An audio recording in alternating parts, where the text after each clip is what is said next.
Hello, this is What is My Purpose? I'm your host, Andre Harris.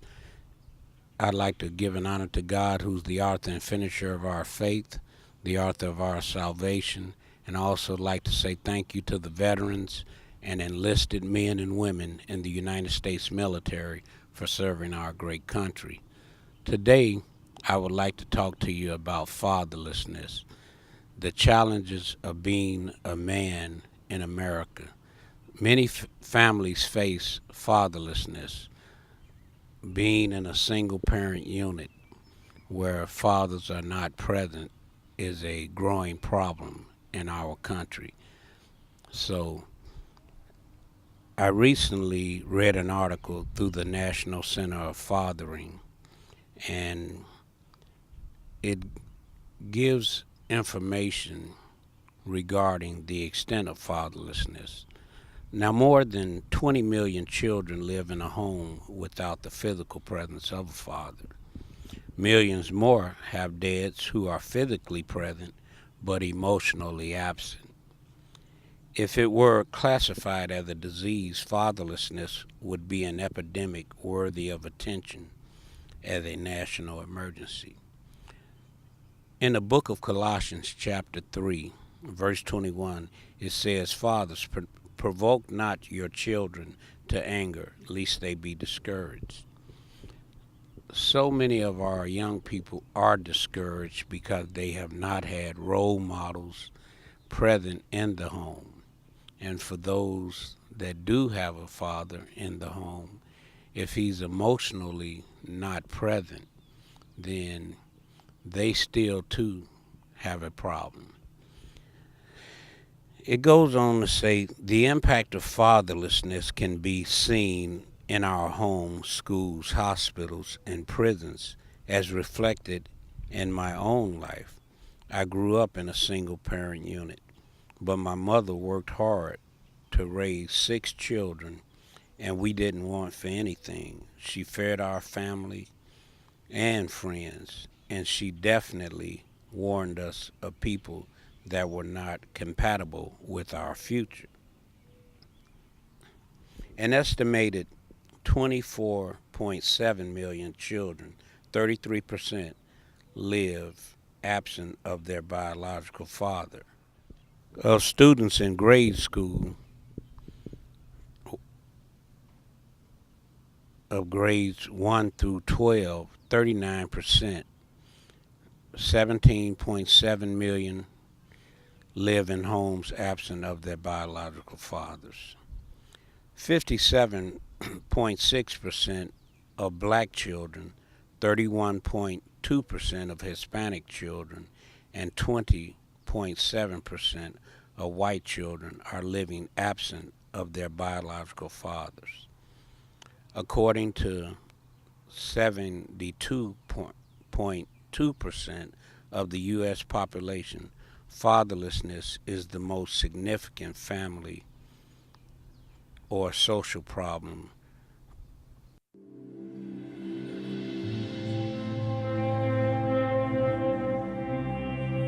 Nearly 40% of all children in the United States are born out of wedlock. Nearly 35% of Caucasian children are born out of wedlock. More than half of all Hispanic children in the U.S. are born out of wedlock.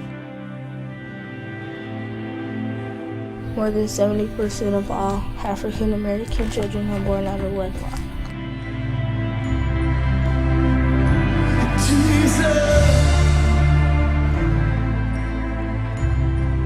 One out of 3 children in America live in homes without their biological fathers. This means 24 million kids are growing up in homes without their dads.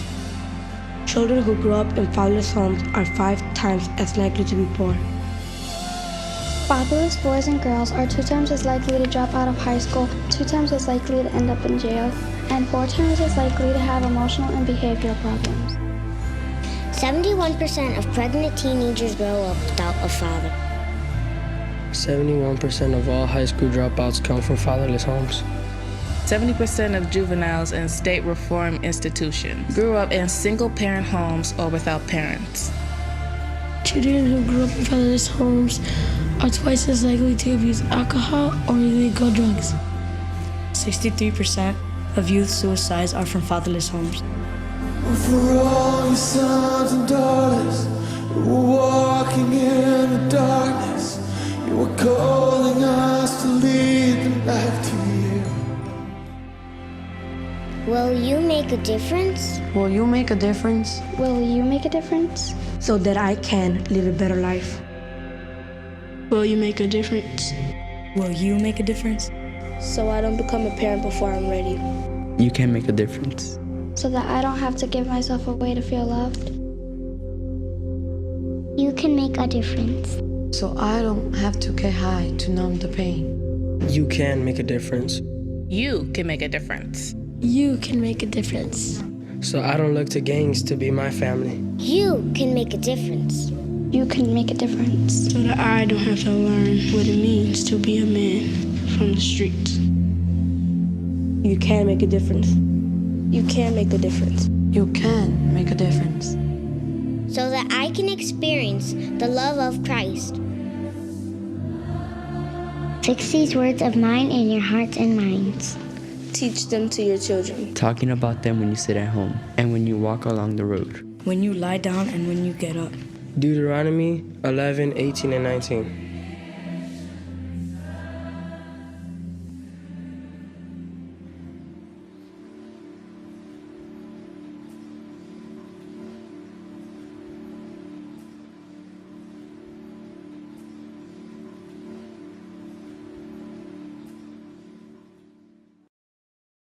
As a man, I am challenged with many challenges, economically, morals, principles, values. There are so many things that I can be distracted with that can corrode or either corrupt the morals that I have been taught by my mother. And at the time, later on in my years, I had a stepfather that raised me, and he went on to be with the Lord.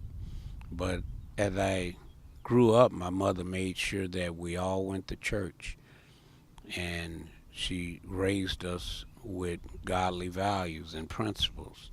Now, when you go to church, one thing we have to realize is that as we study the Bible, spend time in prayer and fasting, and also in other spiritual activities, when we realize as we study the Bible, Jesus wasn't teaching religion. He was teaching life skills and principles that you strategically navigate your life as you trust in God.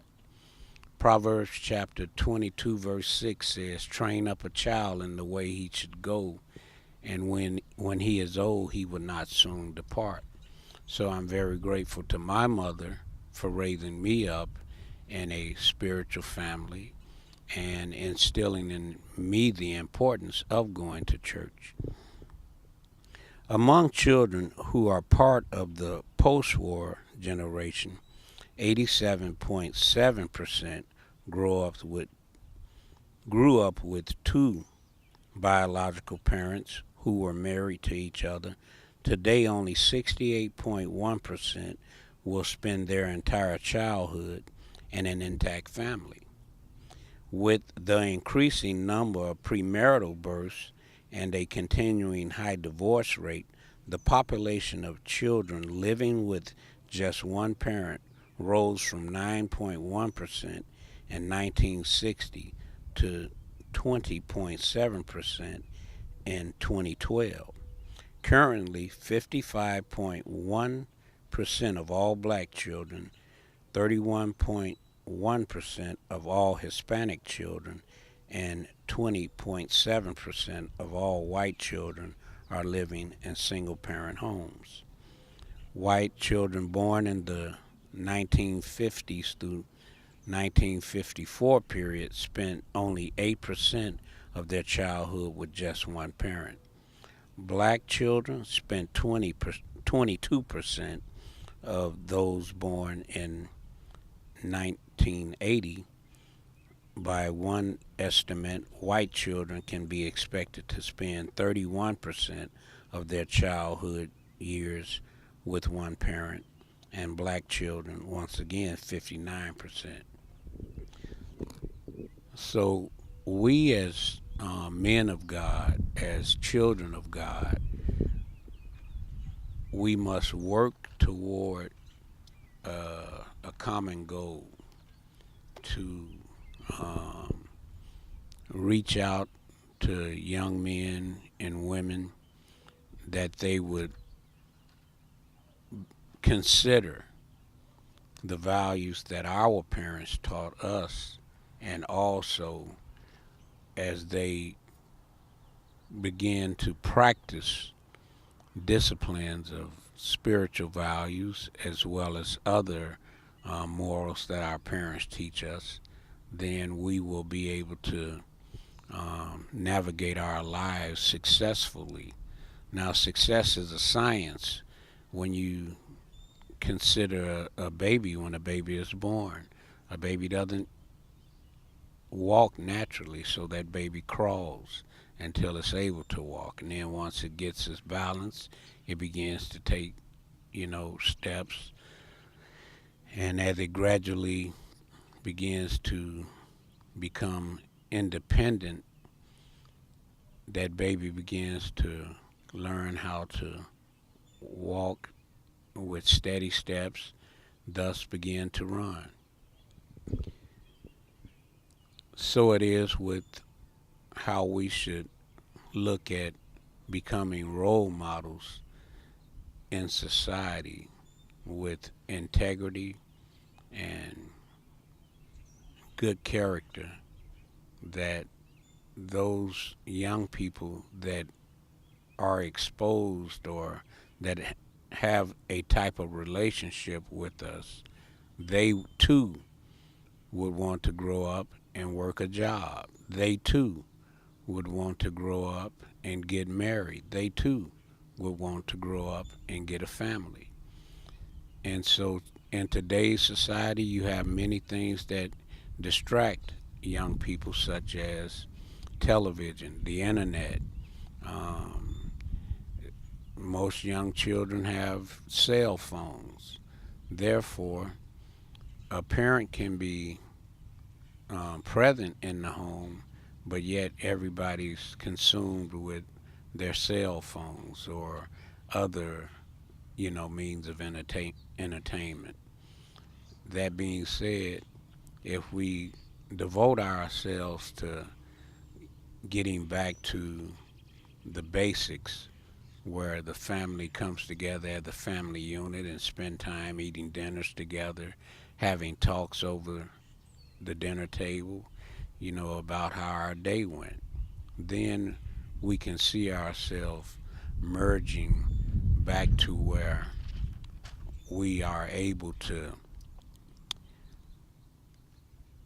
get a handle on the extensiveness of fatherlessness. In many other countries, such as Africa, there are over 33 million orphans, and these children will not grow up with a parent, let alone with a single parent. So they too have a problem over there in that country. So I just would encourage us today as men, especially men of God, that we would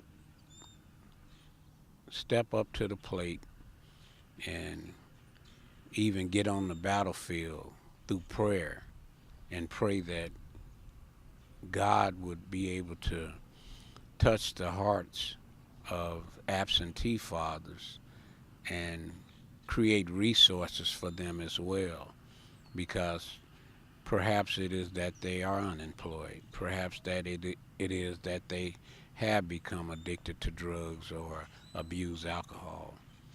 But whatever the case may be, I pray that we would all get together in our collective moments and spend time in prayer, praying for those with the spirit of orphans.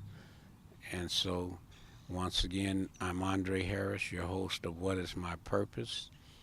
And I'd like to also give an honor to God, who's the author and finisher of our faith, the author of our salvation, and thank the veterans and enlisted men and women in the United States military for serving our great country. Thank you.